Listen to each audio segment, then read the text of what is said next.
Welcome to It's Not Just Me, the podcast where we explore questions we all have, but some of us are too afraid to confront.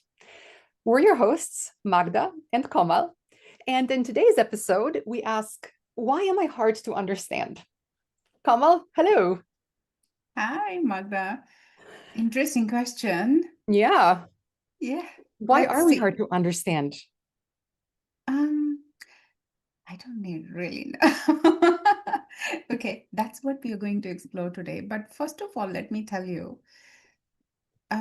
this question popped up in my consciousness when I think probably when I hit teens, because if I ponder on this question, which has I can understand has become a reality for a lot of people. For Hmm. me, it really became a reality when I was in my teens, and specifically in concern with my parents, because I Uh-oh. constantly felt like they don't see me, they don't know me, they don't get me, they don't understand me. I mean, what's wrong with me, and how do I just get through to them? Hmm. Yeah. So I I feel think, that's pretty common, and it's just not just parents. I feel like when we're teenagers, um, obviously with some peers it can also happen, but yeah, with many authority figures. I feel like teachers too. I mean, how many times do you hear of kids acting out or just, things happening because they feel like so and so doesn't get me, coach doesn't get me, mom doesn't get me, friends, friends my don't get friends do me. not get me. Am I Yeah. weird? And is something wrong with me? Yeah. Yeah. So tell me, when did you become one with this question? Like, when did this pop up in your life? Um, it's funny because my why am I hard to understand is connected to not just the metaphysical essence of me, but literally being hard to understand, but they're connected. So as you know, I'm Polish, and in Polish, we roll our R's, like we have hard R's when we speak. I can't roll my R's. My mouth isn't like my heart palate, I think it's called, is not shaped correctly. So like literally nothing I can do about it. But growing up in the 80s, it's not just kids that weren't very nice about it, adults weren't very nice about it either. And they would kind of write it off as, oh, they're just teasing me. Oh, it's cute. It was not cute. Like it Yeah, gave me anxiety when I was a child. I And know. you know, from that point onwards, I I only realized this in my 30s, right? But at that point onwards, the anxiety started building and building and building. And it started with that. And then it continued with the more anxiety I had, the faster I spoke, and the Right. more, well, anxious I would be when I was put on the spot or I was having, an argument with my parents because they didn't understand me when I was a teen, just like you mentioned. But it compounded because of that. They literally couldn't understand me sometimes because like I'm already a naturally fast speaker. Like imagine, I think you've met me before. I literally went on anti-anxiety medication, and that's how Okay. I found out that these things were connected. I didn't realize I Right. had anxiety until my just regular doctor during a checkup. I went in, I'm like, oh, I'm having like I just feel like maybe my heart is beating too fast. I feel like I have these episodes of almost panic attacks. He's like, yeah, that's called anxiety. I'm like, oh, what? Um, and only when I started like those low dose meds did Yeah. my whole body, my mind would calm down, and I found myself being able to speak more clearly. I found myself being able to kind of take a step back and a breath and actually stop before I'm speaking. So that I could be more understood, both in terms of like actual understanding, but also in terms of being able to express myself so that if someone doesn't understand me, uh, Yeah. I can relate that better to them because my mind is more calm. So Yeah. yeah, it built for decades for me. That's how messed I up I know. am. And what I'm like, now that we are talking, and we are talking from a perspective of having understood this aspect, right? But just imagining that so many years we went through with that feeling that, oh, I'm not understood, Oh it my can gosh. Yeah. really play up with us, right? And it Oh yeah. I've somehow lost kind of friendships over it. I think like my relationship with my parents isn't, I mean, it's better now, but like back then, especially. And if I think back to like my teenage years and early 20s, it wasn't great. And it was largely because of how this started and then how it built up. Romantic relationships, like yes. it affects every point of your life. And yeah, just ironic that it started with a physical thing, but became this, emotional and yeah, mental thing that just stuck with me. And it was terrible. Now that I think Yeah. back on it, I could have improved my life and so many other relationships in my life if I didn't have that anxiety. Absolutely. And that is why I think talking about these questions is so important, so good, because while we are going through this, I think our personal experience about ourselves are like, oh, there's something wrong with me, or there is something wrong with the world. And then Mm, the experience of living our life, experience of being with people and in this world is not a great experience. And it's always like a chase, like, oh, we maybe we need to constantly find something amazing or something great in something, in some other people, or even within yeah. ourselves, right? It's It exhausting. makes you overcompensate, definitely. Yeah. And yeah, it's funny because when you and I were talking about this question, kind of preparing for doing this, um, it didn't occur to me, but it does now. Like I did, it did affect my self-esteem quite a bit. Yeah. And it definitely has made me think back then, like, what is wrong with me? Yeah. Why am I the only one like this? And, when you're in that mindset, you don't even try to notice if other people are like that, or you Yeah. don't ask them the question if they ever feel like that because you're so caught up in the what's wrong with me? Why am I hard to understand? It's like you don't even register that there's Yeah. other people who may be feeling something similar or the same. Exactly. And I think, and it's interesting. And, it takes me back to my previous statement when I said that this question really became a reality when I came into the teenage. And now I'm thinking, no, maybe in felt sense, that feeling was there even when I was growing up and I was a little kid and I was like, trying to make my space. But I think this feeling became more pronounced in the teenage because that's when we start to think about, who I am, my Yeah. sense of self, and our ego really comes up online, right? So everything is centered around us.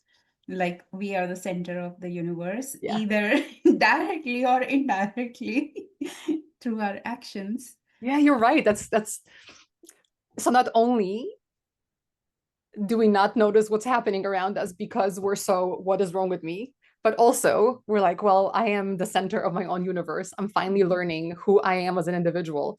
Yeah. So it's a very compounding effect. And Yes. what attracted me to exploring this question with you is that I have some personality traits that I feel and life experiences that have made me stronger and more resilient. And I'm frankly in my I really don't care what anyone thinks about me stage. And I've been in this stage for a long time. So I know that I have that advantage now to be able to not just confront this kind of question, but also I have zero shame, I have zero baggage in, you know, telling these Yeah. stories and admitting to things that were wrong with me. um, I know. but I know that I have a lot of those advantages to be able to do that. And I think about people who are, you know, haven't had those experiences or just are more introverted um, or autistic. Like there's so many other things that could make this even more difficult and would weigh on you even more. I know, I know. And you kind of hit the heart, hit the core of this whole topic, right? Because there could be so many different reasons that make us feel, or experiences that make us feel like, oh, why is it so hard to communicate? Or why is it so hard to be me? Or we don't even realize like who we are, Mm. right? Or how are we expected to be in the world because of so many different reasons, maybe a disconnect with the parents or with friends, or maybe shifting across different cultures and coming to completely new place, not knowing your place altogether, right? That's a Talk about, big oh my gosh, thing. we didn't even talk about that. Or the Both of us neuro have transplants, right? yeah, Ooh. exactly. And then neurodiversity, and then how your brain is made up and how you see the world. But I think at the heart of all of it, the reason why I think we feel is because we do not feel connected. We do not feel seen and accepted, or observed sufficiently enough in a safe manner, Mm. so that we can begin to understand ourselves as well. Because one thing which I've realized through a lot of reflections and observations, and especially after I've become a mom through my children, is that we understand, we get to know ourselves through the world around us, Mm. right? We cannot see ourselves wholly completely. So we see ourselves through the lens of our parents, through the lens of our friends and teachers and people around us, and the whole world kind of reflects back and shows us who we really are. Oh my So, gosh. Yeah. so there's this innate need to know ourselves more and more. So I think that question when it comes is like, I'm not accepted, or why I'm not, like why I can't get to people is I think a cry for connection and cry to be seen or to shown, like, okay, show me more who I am, or tell me more who I am. Yeah. And there is also a lot of vulnerability involved in that, because you don't want to be seen as not Whatever it is. good, Yeah. You know what's right? interesting? Um, okay, first of all, I'm glad that the world is changing. I love watching my cousin's daughter, Hannah, actually several kids in the family, but Hannah specifically, I love watching her grow because she's just so like open-minded and vulnerable and isn't afraid to ask questions, which is not something that was encouraged in our generation. Yeah. And even you mentioned connection and wanting to be seen. That also wasn't encouraged, and it was actually frowned upon, right? I just like I'm getting a little emotional, frankly, because I also realize how much this has affected my entire life. Um, I moved to the United States when I was 12 years old, and I literally wasn't understood because I didn't speak the language. Learned the language fine, and by the time that I got to high school, which was less than 2 years, I was great student. Like things were fine in terms of my performance in the English language, but I have an accent, and I still do, and it's just not going to go away ever. And it becomes Irish sounding when I'm drinking. But I I would like to hear remember, that. huh? I would like to hear that Oh my gosh, accent. it's insane. It doesn't, yeah. One day, Komal, not on this Okay. podcast. But I remember my third year of high school, so junior year of high school, we had these like counseling sessions for career counseling, and then to help us, I suppose, pick a direction um, of where to go to college. And well, first of all, the option to not go to college wasn't really an option that was presented, which I find completely wild because it's not the only way to have a successful life. But let's put that aside.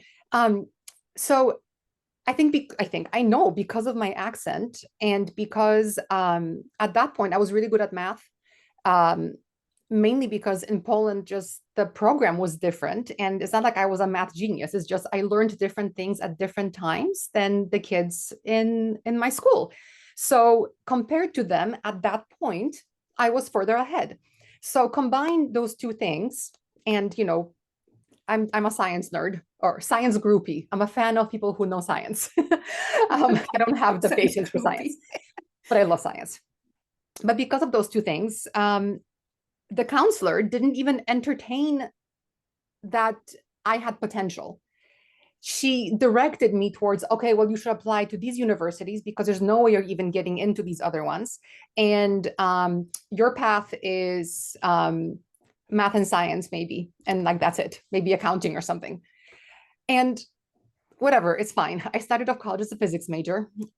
Again, was too much for me, even though I love physics till this day. Um, Physics is the best, like number one fan.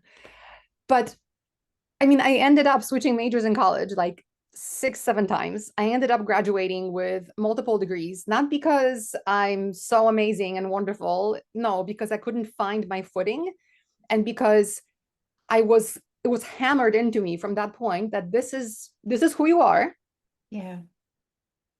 It doesn't matter if you're trying to communicate anything else about yourself. It doesn't matter if you want to explore anything else about yourself. This Yeah. is who you are. This is your path. There's a couple little divergences, but this is your path. And it wasn't until, frankly, I failed a few things Yeah. and found discomfort in things that I decided to explore other majors. And ironically, the one I completed was actually English. That I first completed. I was a writer after college. I was a journalist for a little bit. You know, on and off, writing has been and speaking has been the common thread in my entire career. Yeah. But it took decades for me to understand that A, I'm good at it, and B, it's okay to even try it. And all Yes. because of, like you said, like I didn't have that connection. It wasn't encouraged. And frankly, it was blocked. It's not even that it wasn't understood, is that counselor didn't even occur to her to try to understand me. And Correct. again, that's me with all of the privileges that I have in terms of being able to communicate about myself. Yeah. But Absolutely. yeah, It's like you had certain natural gifts and nobody saw them, observed them, and sounded it back to them and say that, oh, this is who you really are, so that you can make a connection and say, okay, yeah, this is what I'm really strong at, or this is what I love, and all of that, you know. yeah. But I got stuck. Like you said, it's the reflection that we see in other, or what other people's feedback is about us, that we tend to hold on to, especially when we're younger. And it just, again, has a compounding effect as we get older because it's hard to let go of those things. Yeah, and you know, another aspect which is bringing to me about other people's feedback is because how are others really seeing us? Are they seeing us for who we are from a neutral observer space, or from some expectations that they already are Mm, holding in their head? And especially it happens with parents and teachers as well, because parents sometimes tend to look at their children from their own expectations, like how would they like them to grow up, like okay, this would be an ideal figure in my head, instead of who my child is showing up as. mm, Or sometimes because okay, I couldn't do that, but then my child will do this, like my child is not an independent human but an extension of me, like they're born here to do whatever I couldn't do. And I think that really alters, because although parents may say that, oh, we've nourished them so much, or we've given them so much of attention, but have you really seen them for who they were?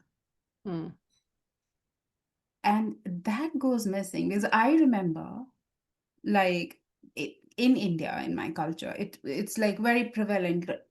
The moment the child learns to speak, people will ask them, oh, what will you be when you grow up? How the hell the child knows, right? They're growing I up. said when I was, I think I'm told when I was 5, was when I decided that I wanted to be a janitor, so that, or a cleaning lady, so that I could help my grandma clean the house so she can continue to cook because I liked her cooking and I didn't want her spending time cleaning. That's so cute, and that shows so much about, like, you know, what the child is observing around and how the child is feeling and thinking about it. Guess Yeah. what I used to tell people? I used to tell people that I want to be a doctor. Why? Because that's what I heard. That was the dream my parents felt for me, Yeah. right? And then, and I, for such a long time, I didn't even realize that it's not really my dream. It is their dream that I have kind of made mine, which means I haven't even sufficiently spent enough time to dream my own dreams and feel like, okay, what is it that I want to be? So, which means a huge part of me is missing from me. I don't even know. And it's not just, we kind of focus on occupations, but it's about kind of building your entire family structure and what that means. Me personally, uh, they don't do this anymore. I'm 45, but gosh, my 21st birthday, my then boyfriend got me a cat, a kitten, because I really loved penguins and I wanted a penguin, but he couldn't buy a penguin, so he got a kitten that looked like a penguin. Anyway, long story short, he gave me the kitten with a little red box, and inside was a little collar, and it was the cutest thing. But my whole family was like, "Oh my God, he's gonna propose!" I'm like, I'm 21 years old at this point, like, chill. And it was like that for a long, long time. And I ended up getting engaged to someone who was a horrible person who abused me and was horrible to me for years. I'm not blaming parents, but like I did subconsciously focus on like this is the path. Like I need to find somebody to get engaged to and married to because that's what Yeah. I'm supposed to do because that's what everyone does and that's what Expectation. and it's after that's with this guy or just in general, when are you going to have kids? Kids are so great, babies are so great. I never had that gene. And Yeah. I think that's okay. Like I'm 45, I may still adopt a couple teenagers, who knows. Yeah. But I never wanted to birth a child and there's nothing wrong with that. And you know Absolutely. the last one that really bugs me is I live with my sister. I lived on a different continent than her for a long time. And when I came back to this continent, I missed her so much. And I'm like, if you want to live with me, great. And we get along so well. And we're like opposite people, but we get along well. And honestly, like we have the best life.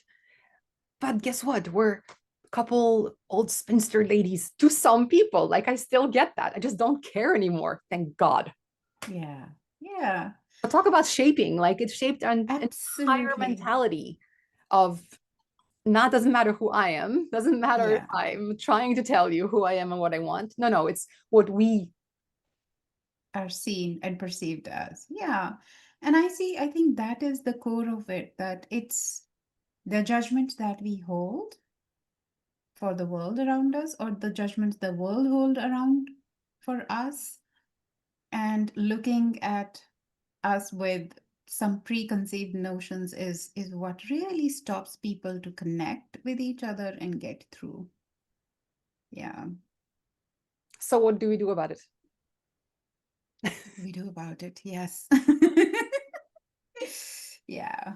I think there's something definitely need to be done. I think first of all, it is important to recognize and understand that what's behind how we are feeling. And I think that's how my beginning happened, because for a long time, self-esteem was not even a word that I had recognized and thought quite a lot about when I had all of these feelings inside me that, okay, I'm anxious, I'm nervous, I'm stressed, and I'm in fear constantly because this need to be connected, or this need to be understood is actually the need to be seen and accepted for whoever it is I am. And not just because, oh, I had a perfect knowledge of who I am as a person. No, I think it's a myth that we grow till a certain phase, or like the first 7 years, and then we stop growing. No, I think the way the world is, we continue to grow and evolve as human, right?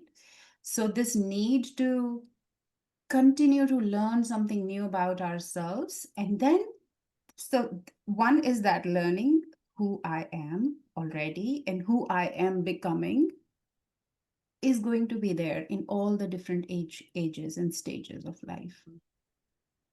Like, for example, right now I'm a mom who spent a lot of time around children, but soon my children will be like college bound and busy in their life. And then who I turn out to be, like, that shift is going to change me as a person.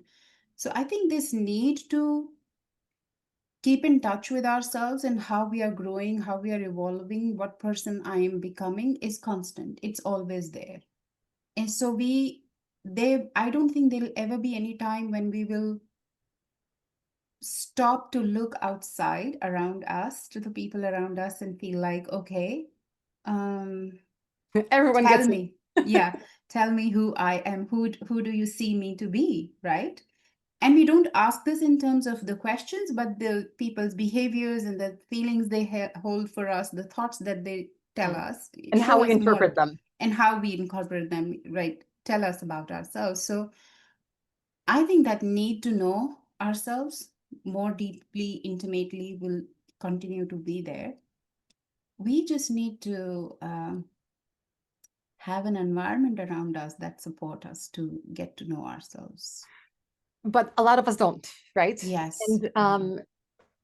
when we talked about creating this podcast, we talked about these confronting questions, like Yes. these simple questions Yeah. that we all secretly or not secretly have, but there's a reason we don't talk about them because they are yeah.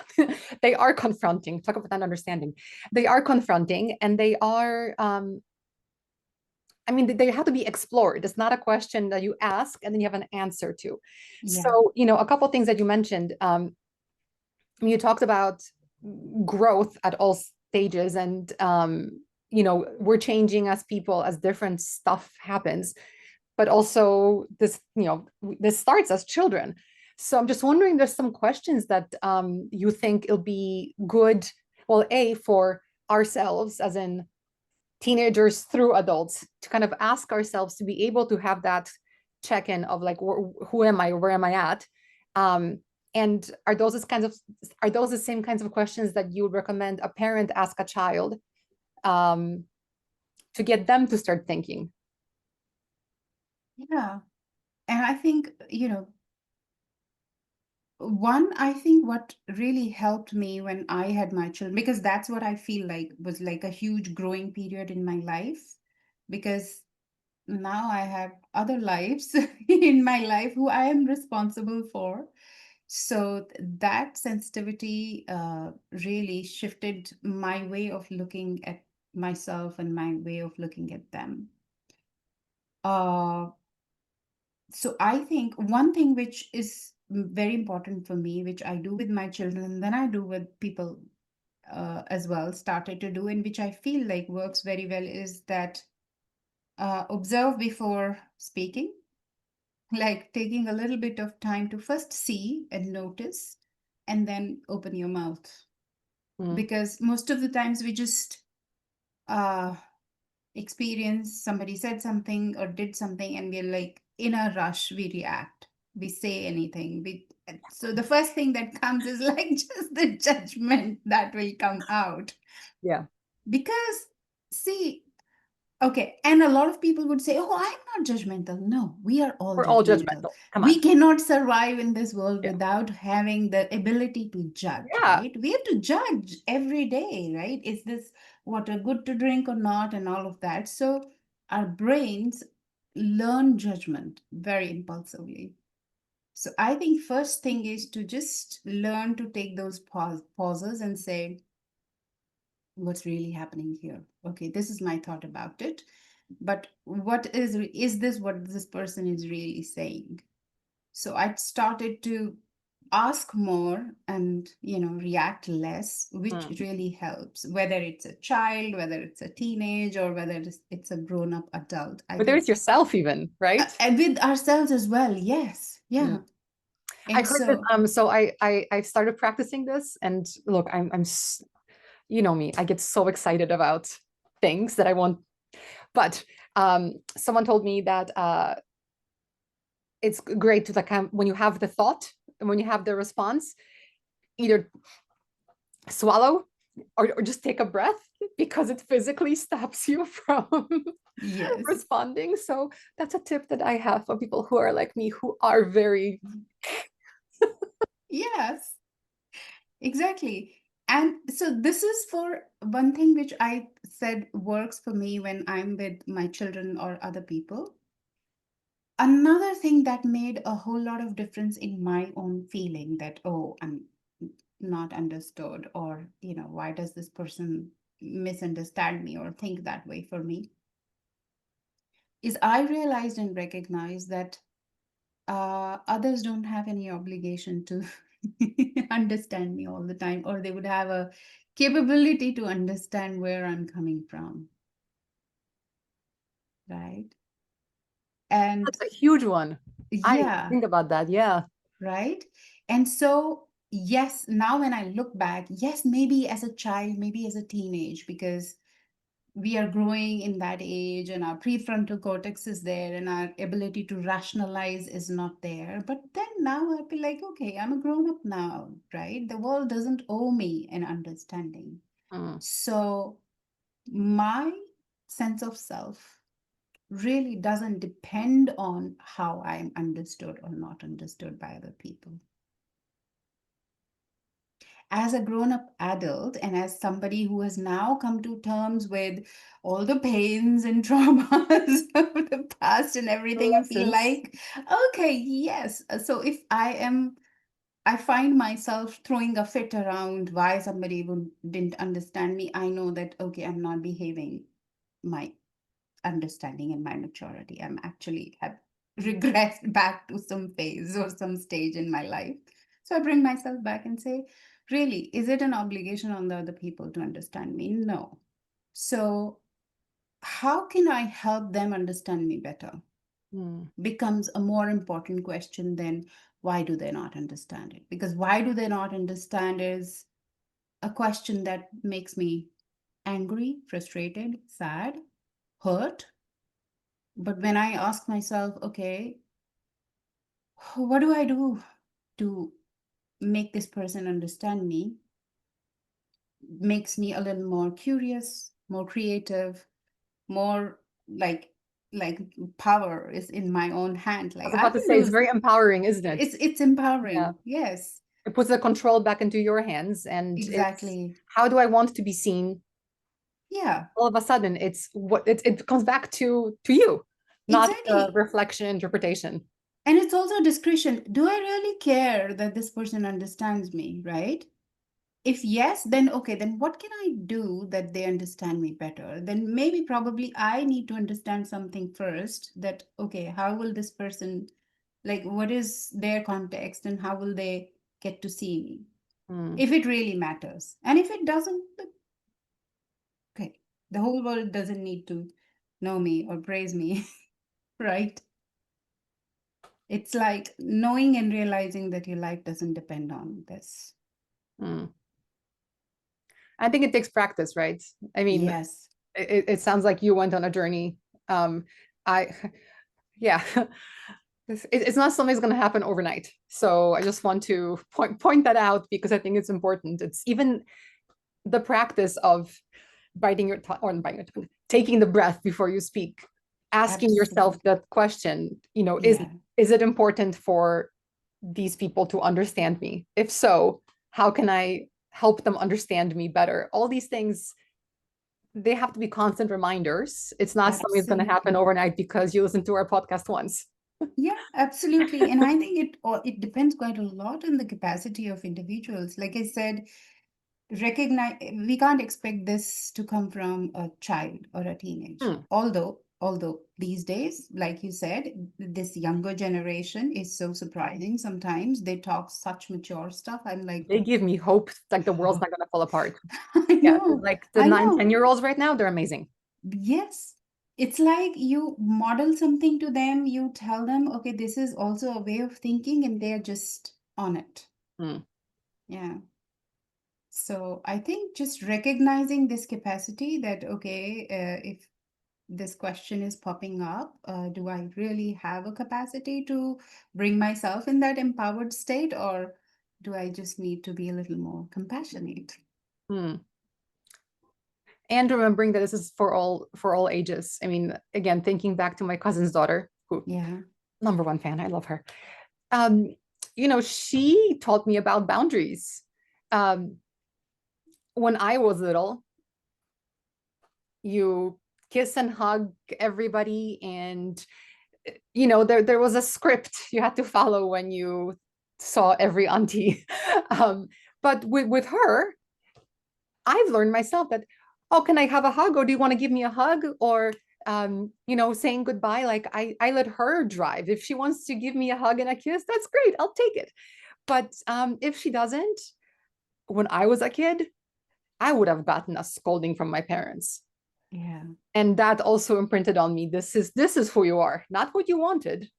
Yeah. Um, but yeah, with her, I love that if she's not feeling affectionate, that's okay. Like I don't hold anything against her because she's deciding what she wants to do. And I do think it starts with these simple things, right? Giving that power Absolutely. to the other person to decide for themselves what they want to communicate, do, share, whatever. Um, that's kind of And starting point. that in itself, I think, is a big topic to discuss, boundaries, because I've grown up in a culture where there's no concept of boundaries. What boundaries? What do you mean boundaries?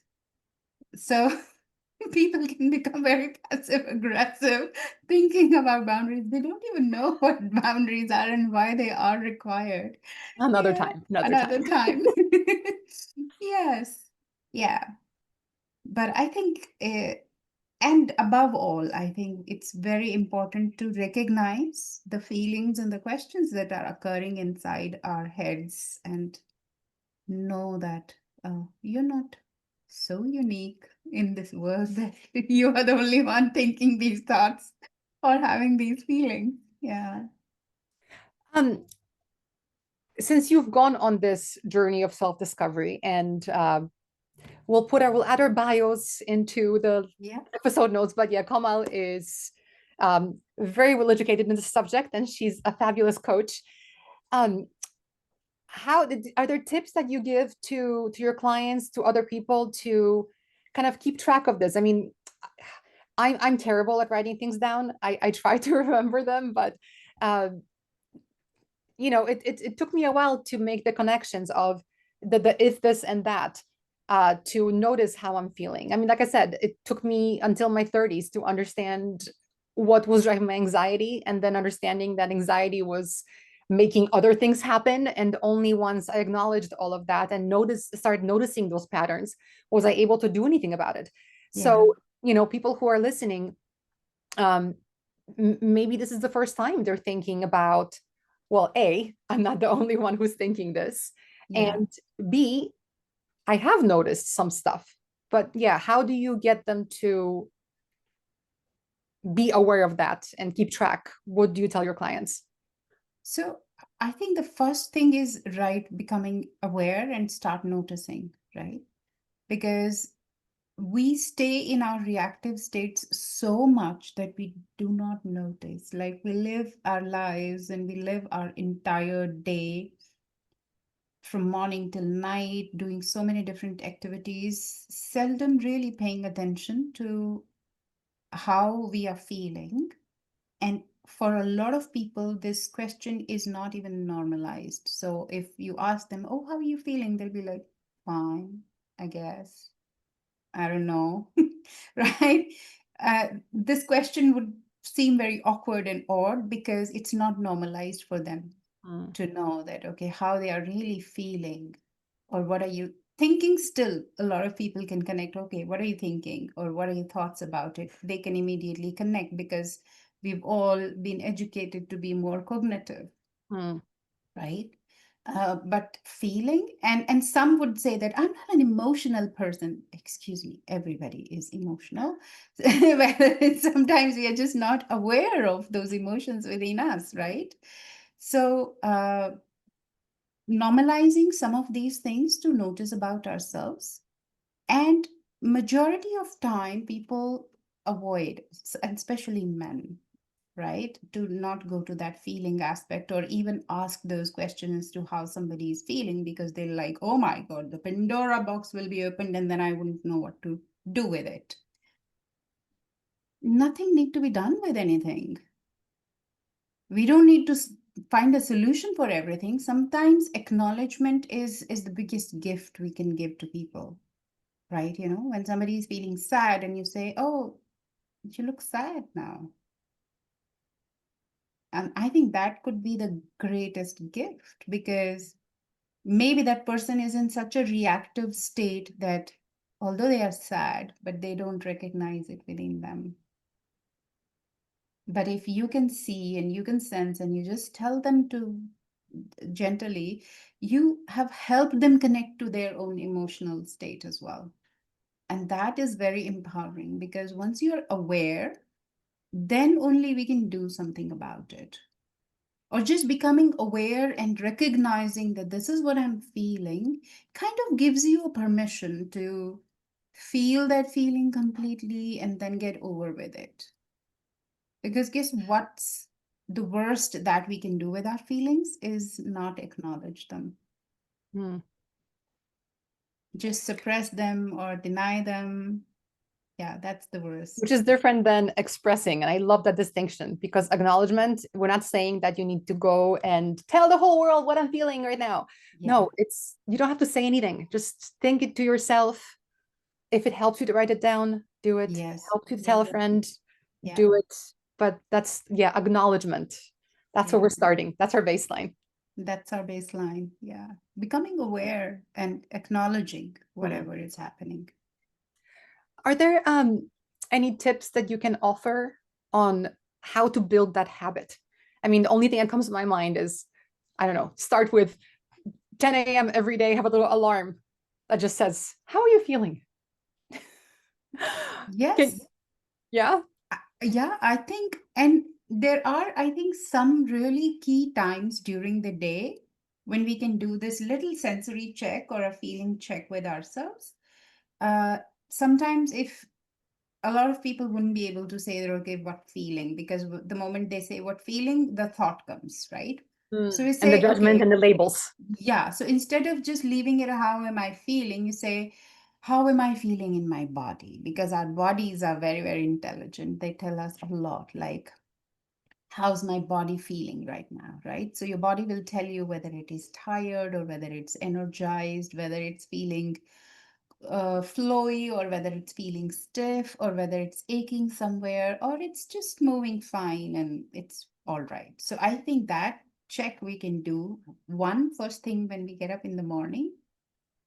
How's my body feeling? Like instead of just getting out of the bed, rushing for the day and, getting sucked into the daily chores, just taking a few minutes to say, okay, how's my body feel like? Did I sleep well? How do I feel well rested, or is there something not right, right?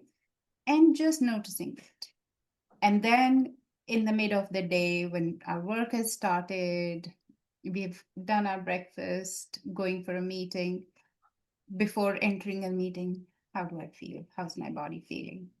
Am I feeling confident or am I feeling a little nervous or excited and all of that? And then after the meeting, again, checking with us, how did things go? In the evening, when the work day is over, how am I feeling now?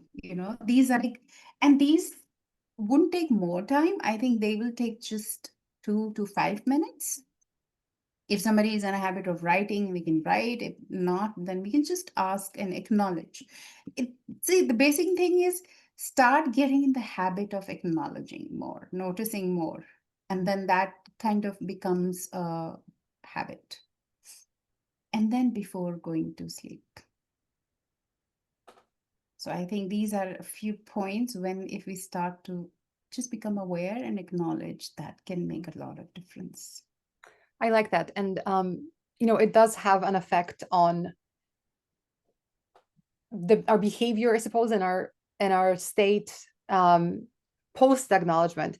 And sorry, what I mean, before we started recording today, um, I was standing in my office looking at this computer from the other side, and I was feeling quite anxious. Like I could feel cold shivers going down my arms. I could feel kind of pressure a little bit on my chest. And I'm glad that I've, again, through practice, started to notice that, because it told me that I am nervous. Mm. Uh, this is the first time that I'm recording something like this in a couple years. I used to Mm. do it all the time when I was working in a space where this made sense and this was part of my job, but I haven't in a while. I have a very different daily routine Routine. now. Yeah. So I was very nervous and I started having a bit of imposter syndrome of, who am I to even be having a discussion with you lovely lady. And Please, I am so happy to be having this conversation with you. me too. And that's when, right after I went through those that acknowledgement, I then thought, wait, what are you talking about? Like, you've done this a million times. Just because you haven't done it in a while doesn't mean you're stupid all of a sudden. It just means you maybe have to ease into a little bit. And Yeah. also, Komal is amazing. And the worst thing is going to happen is you're going to say something stupid. She'll say something smart, and you'll feel better again. Like, it's not a bad. I'm serious because you know that I am the off the cuff, Yeah. the uncensored person. But that's how we get along. So, Thank you so much when for I giving had that. those thoughts, I warmed up and the goose pimples went away and happy days. Yeah. Yeah. And see what you did, right? Acknowledging yourself gave you a power to reframe your thoughts and the ideas popping up in your mind. And that's exactly what happens. Hmm. You gave me so much of grace. I gave, and that helps, right? When I felt like whenever I have a little doubt on me, I give grace to the world around me and I give grace to the people around me or to the universe around me and say, okay, does the universe or God or whatever we believe in, does it really want me to fail right now? No, I don't think so. And that kind of helps ease, or that things will be taken care of. Yeah. Yeah, it is what it is. It is what it is. Yes. Best we can do is notice, acknowledge. Yeah. I like it. And normalize that any kind of a stupid, silly question or crazy question that can pop up in our head is already out there. Yeah, because I'm not the only one thinking it. No, Yeah. certainly not. What a great bookend. Um, Komal, I know that you have some reading you want to recommend. I will put your recommendations in the episode notes. And do you have any closing thoughts? No, I think I just love this conversation. And I hope that as much as we two have enjoyed talking to each other, the others would enjoy listening to this and maybe take away a few nuggets to feel like you're not alone. You're not the only one crazy with all these kind of questions. No. And yeah, We're there's all a, thinking them, yeah, but some of us just aren't ready to confront them. But that's what we're here for. yes. Uh, Kamal, thank you so much. I had a great time. Anyone who's listening or watching this on YouTube, please click the subscribes and follows and all the things. I will learn to say this better as these episodes go on. But we do plan on doing this weekly, I hope. And we have a lot of great questions that we want to explore. But if you have specific questions that you think are worth asking and you keep asking yourself, am I the only one? Is it just me that's thinking this? Please drop us a note. Again, in the episode notes, you'll find our contact details, you'll find the socials and all the wonderful, wonderful things. But for now, we'll sign off and say goodbye and thank you. And I am feeling relaxed, but also excited, a little thirsty, and a little warm in the cheeks from smiling so much. But I'm feeling in a very, very good place and very different than when we started. How about you, Kamal? Yeah, I'm feeling wonderful. I'm feeling excited and hopeful. Yes. Hopeful. I like that. Yeah. Well, thank you so much. And until next All time. right. Bye-bye. Bye.